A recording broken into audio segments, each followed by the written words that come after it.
고린도전서 1장 1절부터 9절 말씀. 하나님의 뜻을 따라 그리스도 예수의 사도로 부르심을 받은 바울과 형제 소스데네는 고린도에 있는 하나님의 교회 곧 그리스도 예수 안에서 거룩하여지고 성도라 부르심을 받은 자들과 또 각처에서 우리의 주 곧 그들과 우리의 주 되신 예수 그리스도의 이름을 부르는 모든 자들에게 하나님 우리 아버지와 주 예수 그리스도로부터 은혜와 평강이 있기를 원하노라.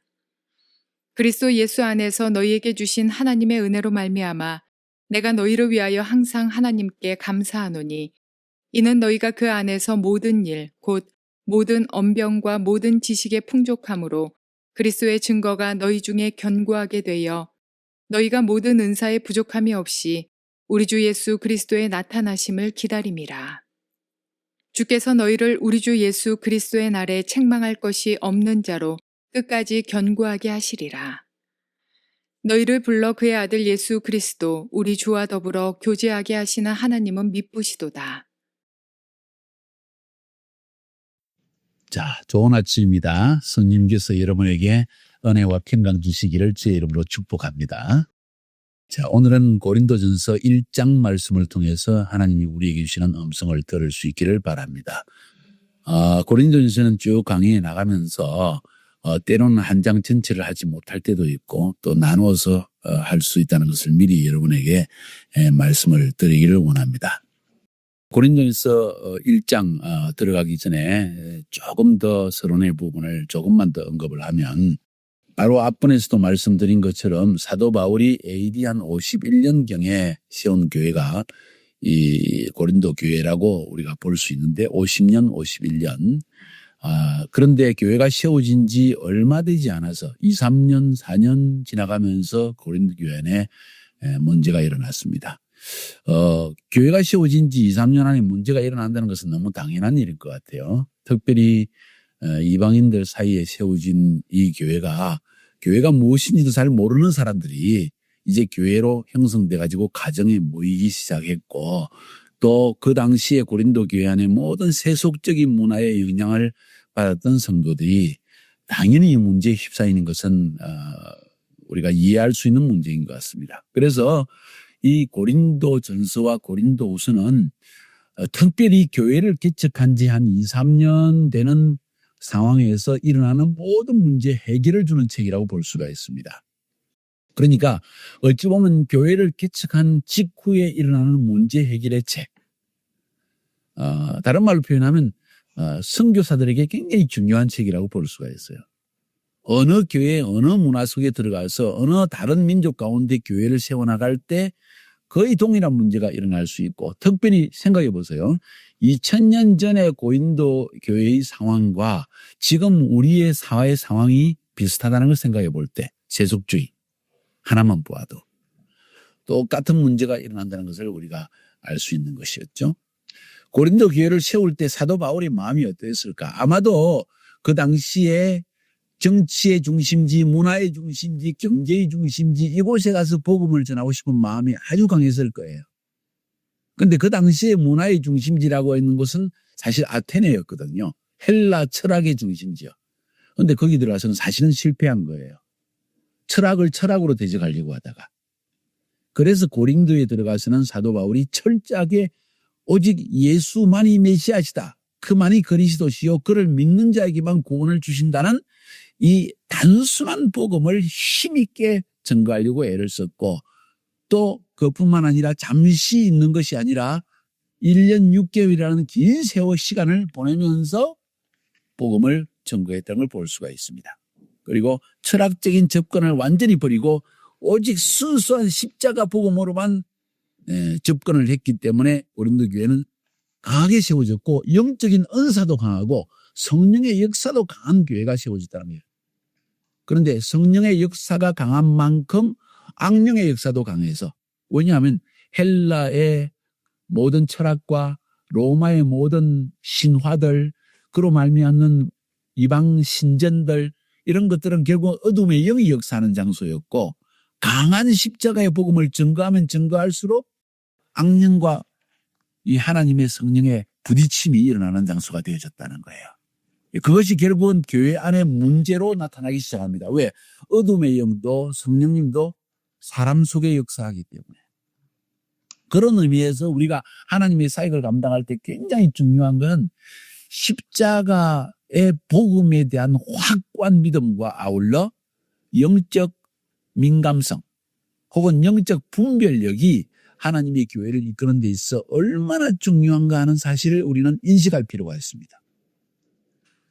오늘날에 가장 복음의 적이 되는 것이, 복음의 방해 요소가 되는 것이 뭐라 그랬어요? 세속주의예요. 그런데 단순한 문화적인 세속주의가 문제가 아니라 사람을 세속주의에 묶어내는 어둠의 영들의 역사를 볼 수 있는 분별력을 지녀야 된다는 거예요. 그래야만 오늘날 청년 세대들도 세속주의의 두려움, 어떻게 묵고 살까? 돈을 벌어야 되는데 내 앞으로 인생은 어떻게 될까? 하는 그 두려움에서 벗어나서 영적인 실체를 보면서 어둠의 영이 세속주의라는 걸 통해서 내 영을 붙들고 두려움 속에 사로잡고 있구나. 하나님은 나를 책임지신다고 하셨는데, 먹이신다고 하셨는데, 인도하신다고 하셨는데, 그가 왕중왕으로 재림한다고 하셨고 지금도 성령으로 우리의 삶을 이끄신다고, 그가 통치하신다고 하나님의 통치를 말씀하고 있는데 나는 그 통치에 대한 믿음이 없어서 점점 세속주의에 빠져들어가고 있구나. 두려워하고 있구나. 이런 것을 깨닫는 영적 분별력이 우리에게 있어야만이 우리는 강한 세속주의의 물결을 이겨내고 결국 성령님의 역사를, 부흥의 역사를 우리 삶 가운데 가져올 수 있는 거예요. 그 사실 때문에 사도 바울은 이런 치열한 영적 전쟁의 상태에 있는 고린도 교인들에게 무엇을 전하는 것이 필요했을까?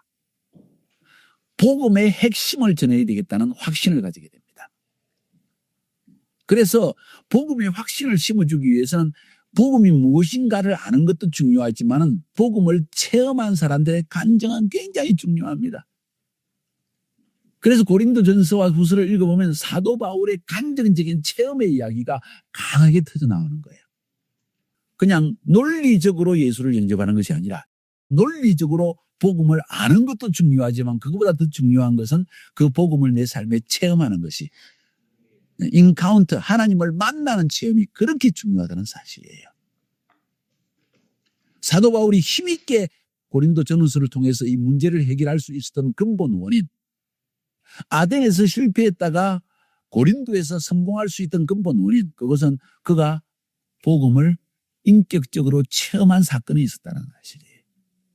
그래서 이 고린도 전후서는 매우 감정적인 서신이고 실제적이고 목회적인 해답을 주는 책이라는 걸 알 수가 있습니다. 현실적인 문제를 각 사건을 통해서 답을 정확하게 주고 있다는 사실이에요. 자, 오늘 고린도전서 1장은 몇 단락 정도로 구분할 수 있을까 한번 생각해 볼 필요가 있습니다. 크게 3단락 정도로 구분할 수 있지 않겠는가. 1절부터 9절까지의 말씀은 인사와 감사의 말씀. 고린도 교인들에게 편지를 쓰면서 인사를 하고 그리고 고린도 교인을 인해서 내가 감사한다 하는 내용을 적고 있고 10절부터 17절까지 두 번째 부분에서는 고린도 교회 안에 있는 분쟁의 이야기를 서론으로 끄집어냅니다. 그러면서 그 분쟁을 해결하는 말씀으로 18절부터 31절까지의 말씀에서 하나님의 능력과 지혜는 그리스도 한 분밖에 없다. 너희들은 똑똑하다고 분파를 만들어내지만 하면서 해답의 그 분쟁의 문제에 대한 답변을 지금 서서히 주기 시작합니다. 이것이 고린도전서 1장의 전체의 구조이고 3단락 정도로 구분해서 보면은 이해가 쉬워질 것 같습니다. 먼저 오늘 1절부터 9절까지의 부분을 한번 여러분과 살펴보기를 원합니다. 1절부터 9절까지의 말씀도 크게는 2단락으로 구분할 수 있겠죠. 1절부터 3절까지 인사의 말씀을 편지를 쓸 때마다 항상 사도 바울은 나 사도 바울, 부르심을 받은 사도 바울, 그리스도의 종인 나 바울 여러 가지 이야기를 하면서 고린도에 있는 성도들에게 은혜와 평강이 있기를 원하라 하는 이야기를 먼저 던지고 있는 걸 우리가 볼 수가 있습니다.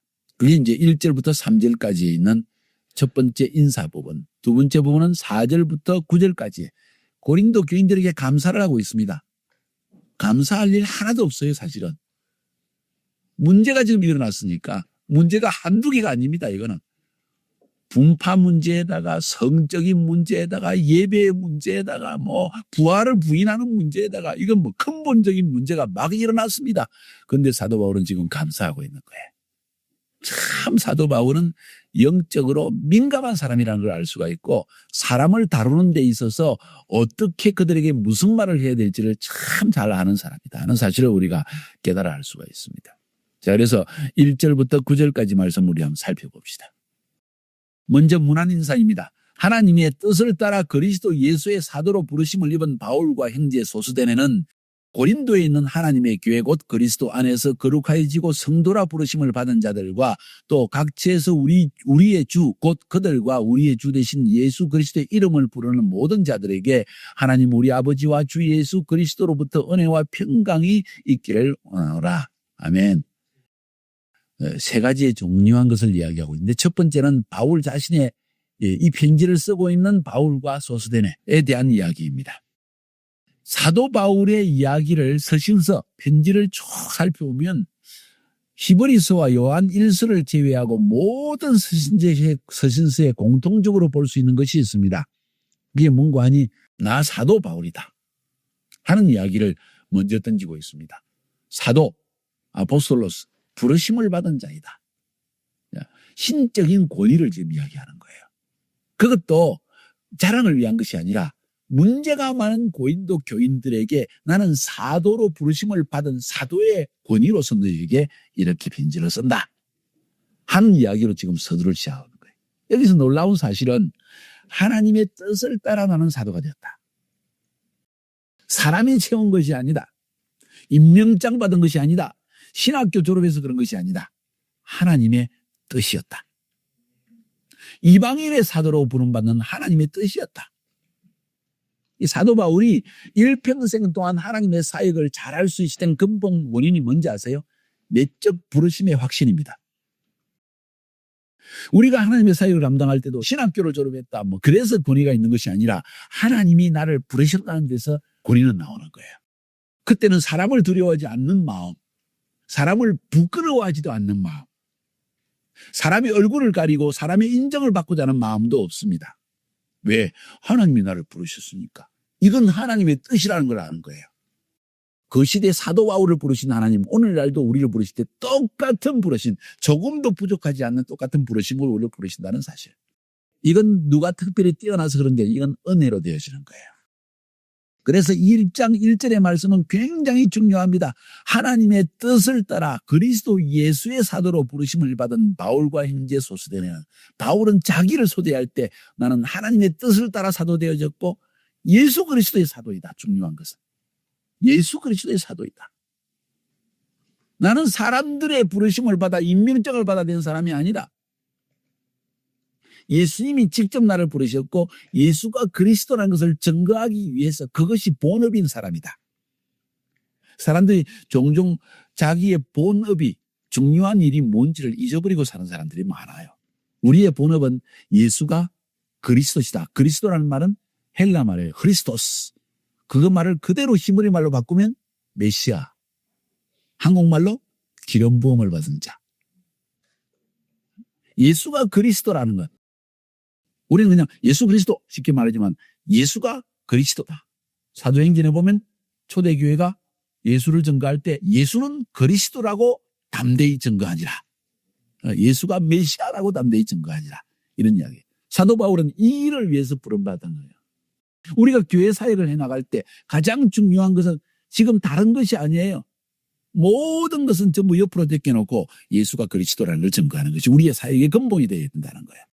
그래서 사도 바울이 고린도에서 복음을 증거할 때 오직 십자가에 매달리신 예수, 죽어야만 했던 메시아, 그 일에 대해서만 증거하겠다고 결단을 내린 거예요. 철학을 모르는 사람이었을까? 아니요.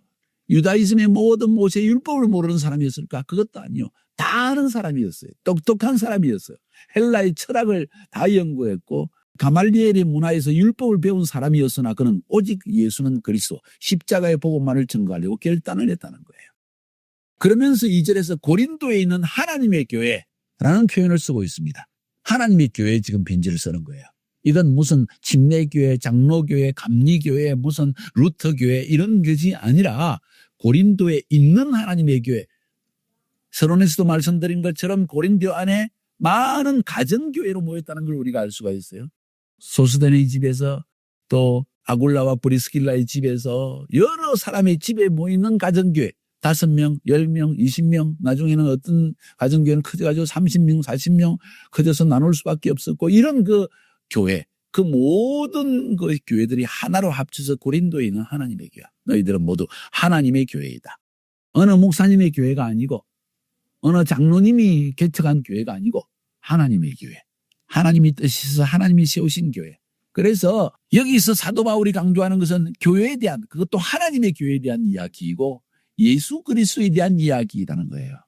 그러면서 또 여기에 말하고 있는 것이 뭔가 하니 고린도에 있는 하나님의 교회 곧 그리스도 예수 안에서 거룩하여지고 성도라 부르심을 받은 자들과 또 각지에서 우리의 주 곧 그들과 우리의 주 되신 예수 그리스도의 이름을 부르는 모든 자들에게 이 편지를 쓴다고 하고 있습니다. 여기에 나오는 말들 그리스도 안에서 거룩하여졌다.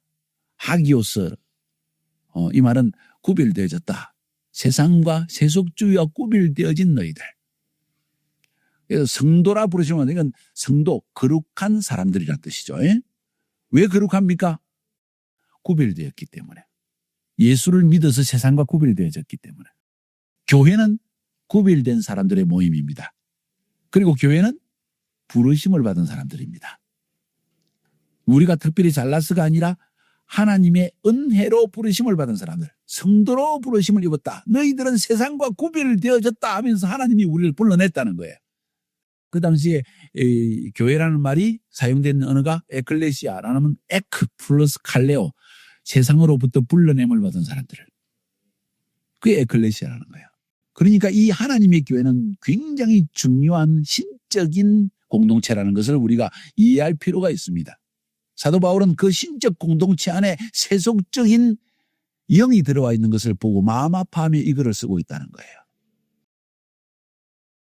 우리가 교회를 바라보는 눈이 달라져야 됩니다. 지금 외적으로 나타나는 교회의 분쟁의 문제를 보기보다 하나님이 교회를 불러놓은 성도들은 어떤 사람들인가 하는 것을 알게 될 때 그 원래의 자리로 옮겨놓는 것이 우리의 목적이 되어야 됩니다. 사역의 목적이 돼요. 사도 바울은 고린도전서를 쓰는 이유가 고린도 전후서를 쓰는 근본 이유가 이 원래의 교회의 모습, 부르심을 받았고 세속과 구별되어진 교회의 모습으로 고린도 교회를 돌리기 위해서 이 고린도 전후서를 지금 쓰고 있다는 사실이에요.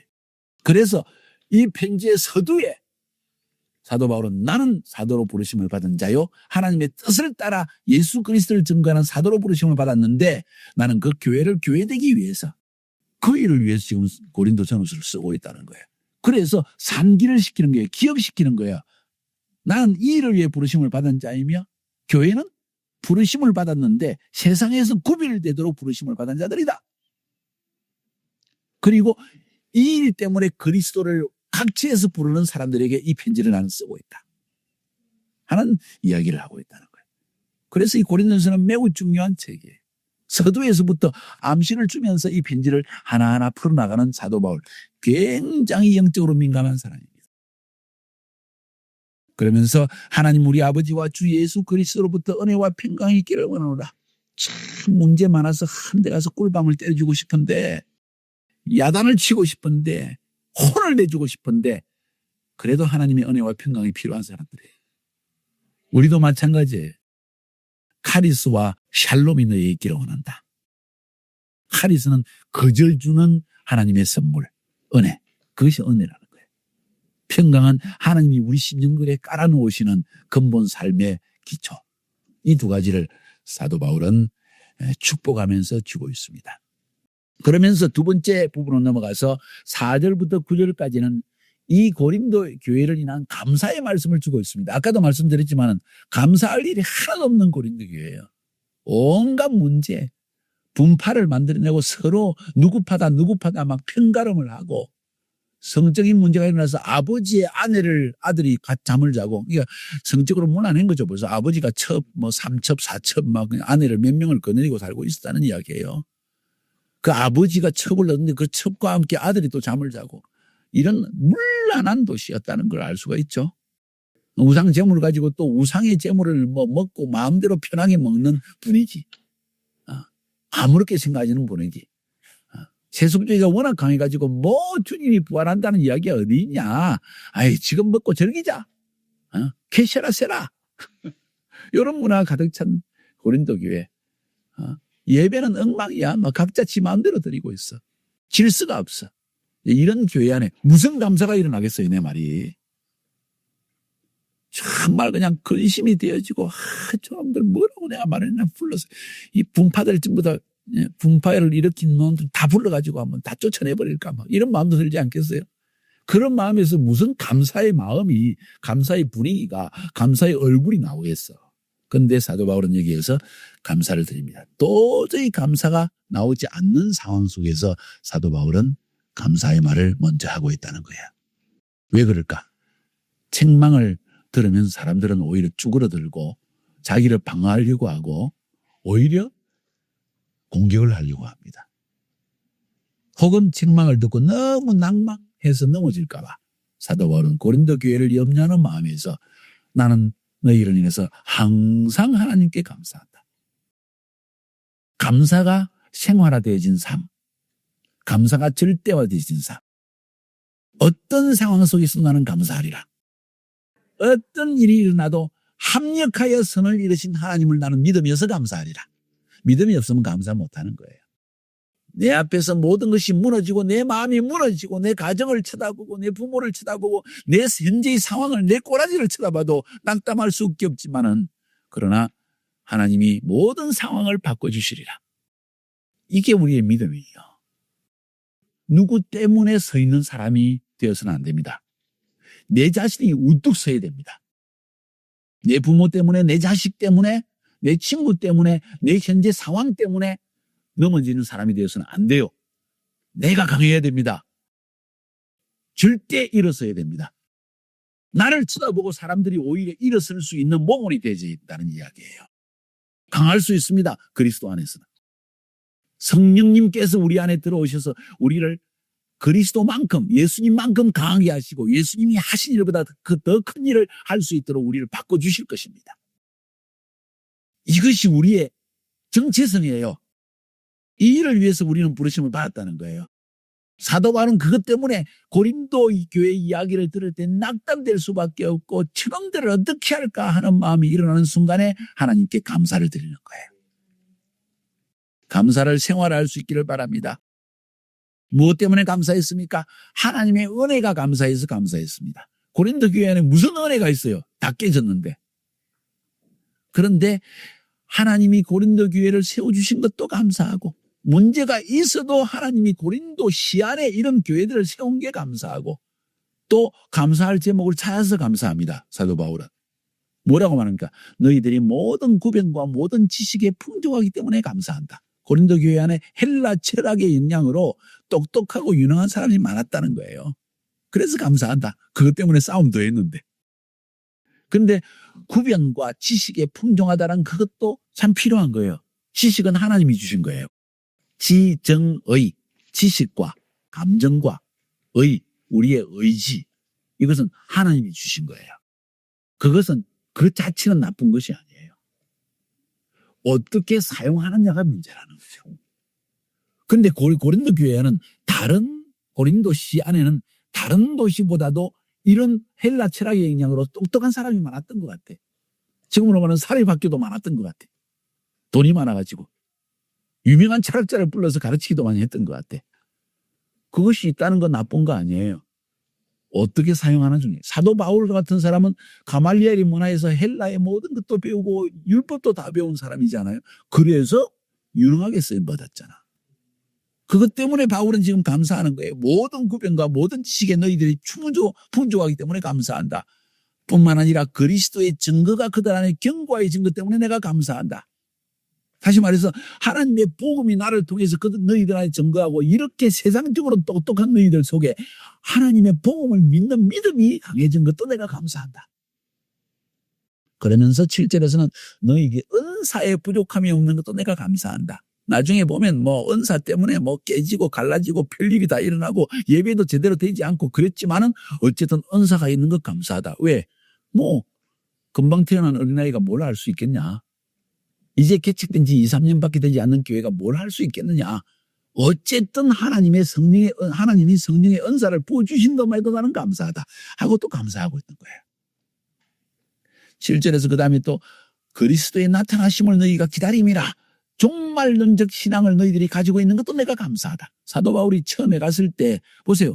1년 6개월 머무르면서 사도 바울이 십자가의 복음을 강하게 심었다는 걸 알 수 있고 종말 신앙을 재림의 신앙을 확실히 뿌림이었다는 걸 알 수가 있습니다.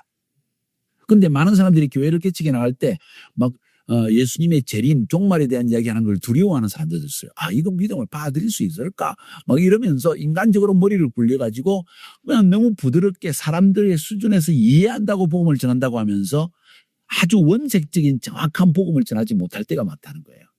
그게 문제를 일으킬 경우가 더 많습니다. 왜 그런지 아세요? 재림 신앙, 마지막에 대한 종말적인 신앙, 그것이 없는 사람은 세속주의에 쉽게 빠집니다. 역사적으로 볼 때 각 시대마다 민족 가운데 부흥의 역사가 일어난 사람들을 보면 종말 신앙에 투철한 사람이었습니다. 그 시대에 하나님의 역사를 강하게 일으킨 사람은 지금이 마지막 때이다는 인식이 강한 사람들이었다. 그래서 지금 마지막 때인데 돈 쌓아서 뭐하냐? 그리스도의 복음을 빨리 증거해서 보다 많은 사람이 구원을 얻어야지. 그래서 기도에 더 힘쓰는 거예요. 그런데 종말 사상이 희미한 사람, 예수님이 곧 오신다는 생각이 없는 사람은 에이 뭐 주님 언제 오실까? 지금 빨리 돈 벌고 살아야지. 나도 몇십 년까지 더 살아야 되는데 돈 더 벌어야지. 이런 생각이 자꾸 빠져든다는 거예요. 종말 사상에 충실한 사람은 그의 자녀들도 한 명도 빠짐없이 주님의 사역을 빨리 시켜야 되겠다 하는데 종말 사상이 별로 없는 사람은 빨리 서울대학 가지고 서울 의대에 보내가지고 의사 만들어야 되겠다. 이렇게 차이가 벌어진다는 거예요. 그래서 우리는 복음을 증거한 초기부터 아주 원색적인 복음을 담대하게 전하는 사람이 되어 있는 사도 바울은 이 고린도에 가서 이 기본적인 복음을 담대하게 전했다는 걸 우리가 알 수가 있습니다. 세속주의에 빠지지 않는 근본 비결이 뭐냐고요? 그리스도의 나타나심을 기다리는 재림신앙이라는 거예요. 그래야만 이 세속주의를 이기며 살아갈 수 있다는 거예요. 막 돈을 쌓아놓습니다. 계속 쌓습니다. 주님이 곧 재림한다는 신앙이 없으니까 그런 거예요. 그 신앙이 있으면 돈 많은 가진 사람 이거 사업만 늘어서 될 일이 아니다. 이거 빨리 주님이 일을 지금 해야지. 그러지 않겠어요? 재림신앙이 좀 희미한 사람 내 사업 늘리고 나서 주님께 다 드릴 거예요. 절대로 안 드려요. 이 사람들은. 자꾸 늘려야 되니까. 굉장히 중요합니다. 급박한 재림신앙을 가진 사람은 오늘 현재를 하나님 앞에서 헌신하며 살아갑니다. 8절에서 바울이 고백합니다. 주께서 너희를 우리 주 예수 그리스도 날에 책망할 것이 없는 자로 끝까지 견고하게 하시리라. 이 바울의 믿음이에요. 고린도 교회 문제를 바라보니까 도저히 해결될 것 같지 않은데 하나님이 부르셨으니까 부르심을 받은 자라고 했잖아요. 그들은. 하나님이 부르셨으니까 예수 그리스도 날에 책망이 없는 자로 끝까지 하나님이 견고하게 세워줄 걸 내가 믿는다 하면서 책망하지 않고 부드럽게 지금 인식을 시키는 거예요. 너희들 문제 많지? 근데 하나님이 바로 세워주실 거야 하면서 의도적으로 이 재림신앙, 종말신앙을 또 언급하면서 이야기해요. 예수 그리스도의 날에 책망이 없는 자로 견고하게 세울 것이다. 너희들 주님이 오실 때 부끄러움이 없는 자로 설 자신이 있느냐 하는 이야기와 같은 이야기예요, 사실은. 그러면서 9절에서 마지막에 이런 교회를 인해서 하나님은 미쁘시다. 참 긍휼이 많으시다. 변함이 없으시다. 그런 뜻이죠. 너희를 불러 그의 아들 그리스도 예수 우리 주와 더불어 교제하게 하시는 하나님은 참 미쁘시다. 너희같이 문제 많은 놈들하고 교제하시는 하나님은 참 신실하시다. 그런 이야기예요. 아주 강하게 책망할 수 있는 이야기를 이렇게 둘러서 아주 목회적인 마음으로, 목사의 마음으로, 긍휼히 여기는 마음으로, 또 하나님을 믿는 믿음의 마음으로 고린도 교인들에게 이 편지를 쓰고 있는 모습을 보라는 거예요. 이게 바울의 마음입니다. 고린도 교회를 너무 사랑하기 때문에 타락한 고린도 교인들을 사랑하는 게 아니라 하나님이 부르신 고린도 교회를 사랑하기 때문에 그 교회를 교회답게 하실 하나님을 믿음으로 바라보면서 문제는 문제대로 쳐다보면서 이렇게 부드럽게 그러나 그들에게 인식을 시키면서 지금 이야기의 서두를 꺼내고 있는 거예요. 재림하시고 다시 오셔서 세상을 심판하실 하나님에 대한 인식을 심어주면서 너희들은 세상에서 부르심을 받은 거룩한 성도이다. 구별된 자들이라는 인식을 주면서 또 그들에 대한 믿음의 확신을 보여주면서 하나님은 참 미쁘시다. 너희를 견고하게 세울 것이다. 정말 사도 바울은 사도라는 걸 우리가 알 수 있는 것 같아요. 우리 안에 부르심을 굳세게 하여 주시옵소서. 굳게 서기를 원합니다. 누구를 의지하지 아니하고 내 형편을 바라보면 넘어지지 아니하고 사도 바울이 부르심에 굳건하게 서 하나님의 뜻이다 하는 그것을 명백히 가지고 이 사역을 감당한 것처럼 나에게도 이런 확신과 믿음을 심어주시옵소서. 이런 기도가 여러분의 기도가 되기를 주의 이름으로 축복합니다.